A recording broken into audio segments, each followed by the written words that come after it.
Good morning. हम लोग पढ़ रहे थे अध्याय 13 भारत विभाजन के बाद यानी स्वतंत्रता के बाद भारत का प्रारूप, भारत का विभाजन के बाद भारत की स्थिति। तो इसमें हम लोगों ने पढ़ा संविधान सभा 3 साल के लंबे के बाद संविधान का निर्माण हुआ। इसमें लगभग 300 प्रतिनिधियों ने देश के भाग लिए। इसमें हमारे संविधान में केंद्र और राज्य सरकार के बीच शक्तियों को स्पष्ट विभाजित किया गया है ताकि केंद्र और राज्य सरकार के बीच किसी प्रकार की कोई टकराव ना हो, कोई विभेद ना हो, कोई विवाद न हो। और जब भी किसी कानून पर कोई विवाद उत्पन्न होता है, ऐसा संविधान में लिखित है कि जब भी किसी कानून पर किसी एक पर राज्य और केंद्र सरकार के बीच कोई विवाद उत्पन्न होता है तो उस स्थिति में केंद्र के कानून को ही प्रभावी माना जाएगा, यानी केंद्र के कानून को ही अपनाया जाएगा, केंद्र की स्थिति को ही अपनाया जाएगा, केंद्र की कानून प्रभावशाली होगी। संविधान में लंबे वाद विवाद के बाद देश की सुरक्षा और एकता और अखंडता को ध्यान में रखते हुए केंद्र सरकार ने मजबूत और सक्षम बनाने का प्रयास किया, यानी संविधान को उन्होंने सक्षम बनाने का प्रयास किया ताकि देश की एकता और अखंडता को बनाए रखा जाए, किसी में किसी प्रकार का विभेद नहीं। सरकार ने कराधान, संचार, रक्षा और विदेश नीति की जिम्मेदारी सौंपी गई ये केंद्र सरकार को। आम आदमी की जरूरत जो है शिक्षा, स्वास्थ्य, कानून व्यवस्था, इन सारी चीजों को ध्यान में रखते हुए ये जिम्मेदारी आपको राज्य सरकार को सौंपी गई कि राज्य सरकार आप अपने राज्य के अंदर के लोगों को शिक्षा, स्वास्थ्य या आपको कृषि संबंधी, गृह संबंधी या आपको है कानून व्यवस्था, इसकी जिम्मेदारी आप देखिए। जो प्रशासनिक व्यवस्था है इसको राज्य सरकार देखती है। इस संविधान में केंद्र और राज्य के बीच शक्तियों को 3 सूची में शामिल किया गया है, यानी 3 सूची में विभाजित किया गया है। केंद्र और राज्य की शक्तियों को 3 सूची में विभाजित किया गया है। पहला है केंद्र सूची, दूसरा है राज्य सूची और तीसरा है समवर्ती सूची। समवर्ती सूची में वन, कृषि और ऐसे विषयों को रखा गया है जिसका स्पष्ट विभाजन नहीं किया गया। आप लोग याद रखिएगा, ये क्वेश्चन याद करने वाला है। केंद्र और राज्य की शक्तियों को 3 सूची में विभाजित किया गया है। पहला केंद्र सूची, दूसरा राज्य सूची और तीसरा समवर्ती सूची। तो समवर्ती सूची में वैसे विषयों को रखा गया जिसका कि स्पष्ट विभाजन नहीं किया गया, इसीलिए उसको समवर्ती सूची में रखा गया है।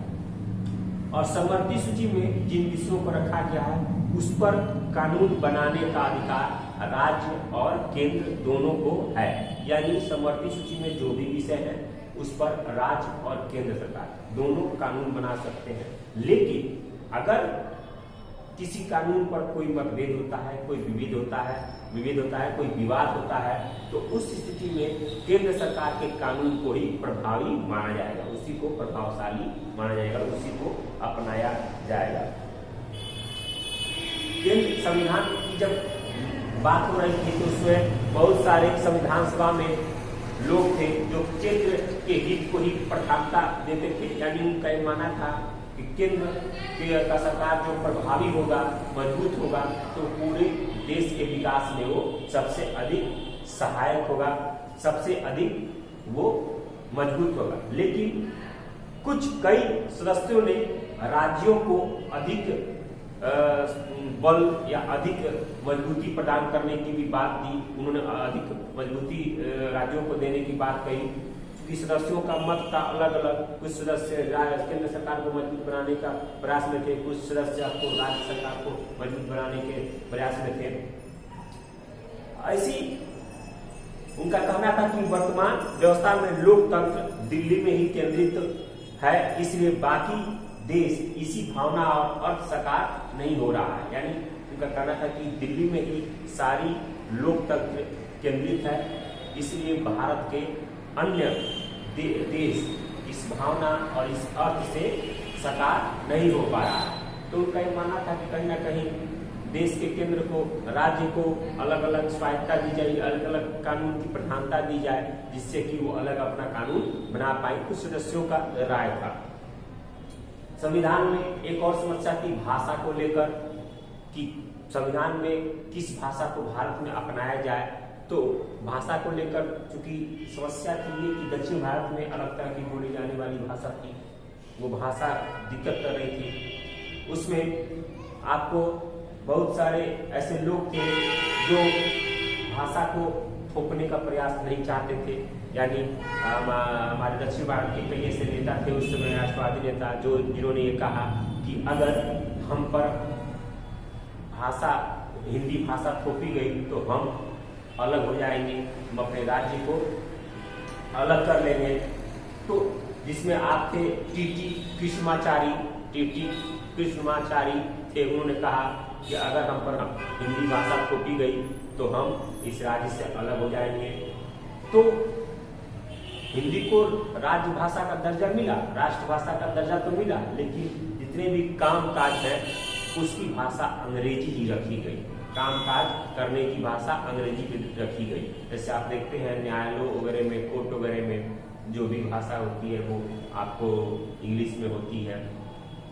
तो हालांकि बोलचाल के लिए राष्ट्रीय भाषा हिंदी को जानते हैं, लेकिन लिखित भाषा के रूप में कार्यालयों में ये इंग्लिश ही रखी गई ताकि सारे लोग उसको, दक्षिण भारत हो या उत्तर भारत हो, ये लोग आपस में उसको समझ पाए, मिल पाए। तो भाषा को लेकर समस्या थी। तो ऐसे उसी में भीमराव अंबेडकर जो थे वो प्रारूप समिति के अध्यक्ष थे, यानी संविधान लिखने के जो समिति बनी थी उसके अध्यक्ष थे। उन्होंने बहुत देशों का संविधान पढ़ के और तब भारत की उन्होंने संविधान लिखी, और उसके साथ इन्होंने संविधान सभा में राजनीतिक, लोकतंत्र, सामाजिक एवं आर्थिक रूप से पिछड़े लोगों को उत्थान के लिए उन्होंने आपको रिजर्वेशन की जो वो बोलते हैं आरक्षण की भी बात उन्होंने संविधान में लिखी। डॉक्टर भीमराव अम्बेडकर में उन्होंने लिखा कि पिछड़े लोगों को उत्थान के लिए इस तरह की बातें जरूरी है कि आरक्षण दे और पिछड़े लोगों को उठाएं ऊपर, ताकि ये लोग समझें और भारत का अधिक से अधिक विकास हो। तो इस तरह से संविधान का निर्माण हुआ। संविधान के प्रारूप समिति के अध्यक्ष थे आपको भीमराव अम्बेडकर लिखने का, लेकिन पूरे जो संविधान का जो सभा का अध्यक्ष था उसके अध्यक्ष थे आपको डॉक्टर राजेंद्र प्रसाद। हमारे संविधान में बहुत कुछ मौलिक अधिकार भी दिए गए हैं, राज्य के प्रति निष्ठावान बनाने के उपाय दिए गए हैं। आपके किताब में संविधान का जो प्रस्तावना है वो भी दिया गया है। प्रस्तावना तो आपको जितने किताब हैं आपको उसकी किताब के फर्स्ट पेज पर ही प्रस्तावना दिया गया, हम भारत के लोग संविधान के प्रति, ये जो लिखा है वो प्रस्तावना आप लोग के है, हमको भी याद है, आप लोग देख सकते हैं किताब में भी लिखा है। तो इस तरह से बहुत सारे मौलिक अधिकार भी दिए गए संविधान में लोगों को, और तब जाके संविधान का एक निर्माण हुआ जो भारत में अलग अलग धर्म जाति के जो लोग रहते हैं सबको देखकर ऐसे संविधान का निर्माण किया गया जो सब पर प्रभावी हो, सब पर लागू हो और सब संविधान के अंतर्गत रहे और सब संविधान के अंडर में रहे, यानी भारत का संविधान सबसे ऊपर रहता है। तो इतना आज के वीडियो में इतना ही। अब अगले वीडियो में हम राज्यों का पुनर्गठन किया गया, राज्यों का फिर से गठन किया गया किस तरह, इसके बारे में हम आपको पढ़ेंगे अगले वीडियो में। काफी इंटरेस्टिंग टॉपिक है ये, और अगले दिन मिलेंगे हम लोग अगले वीडियो में। धन्यवाद।